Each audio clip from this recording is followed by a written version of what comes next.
All right, so it's great to be here. I am Megan Cole, and I am excited today to talk about some work that looks at the role of Medicaid policy in shaping quality and equity of care at federally qualified health centers, which are also known as FQHCs or community health centers. And for anyone who's not familiar, by definition, all FQHCs provide comprehensive, culturally competent, linguistically appropriate services without regard for ability to pay. They serve about 31 million patients across the US, most of whom are low income, the majority of whom come from racial and ethnic minoritized groups, and a high proportion of them are best served in a language other than English or by public housing. So FQHCs really play a critical role in the US health system by providing access to healthcare for populations who would often otherwise be without access.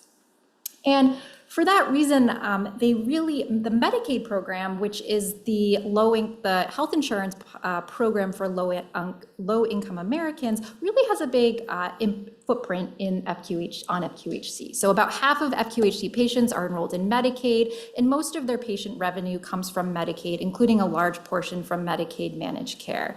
So for that reason, Medicaid policies have real significant influence on FQHCs and their ability to best serve patients. So kind of given that, I just wanted to talk through three specific examples of how Medicaid policies affect FQHCs. And this body of work all leverages econometric methods using national data. So the first group of studies specifically focuses on the natural experiment that was created unintentionally after the ACA, which is the expansion of Medicaid eligibility to low-income adults, where we find that Medicaid expansion was associated with very large increases in insurance coverage, improved access to preventive services, mental health services, substance use services, oral services, and vision services, as well as improved quality of care measures, especially among Hispanic patients at FQHCs.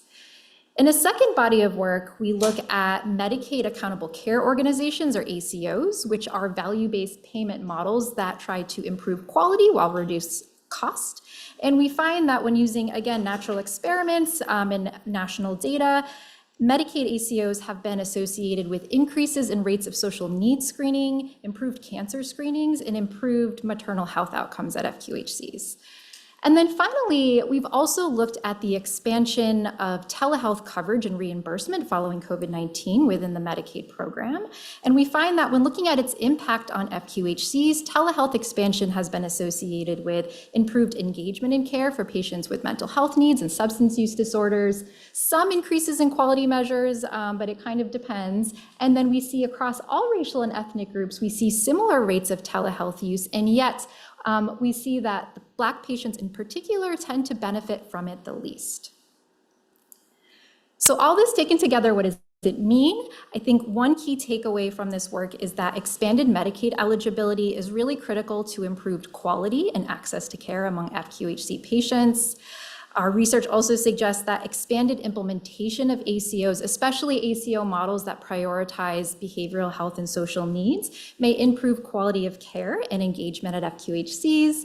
And then finally, our work suggests that continued reimbursement of telehealth services through Medicaid may support quality improvement in care engagement at FQHCs, but in doing so, it's really important that telehealth is designed and implemented in a way that it is equitably experienced and received by all patient groups. Thank you. All right.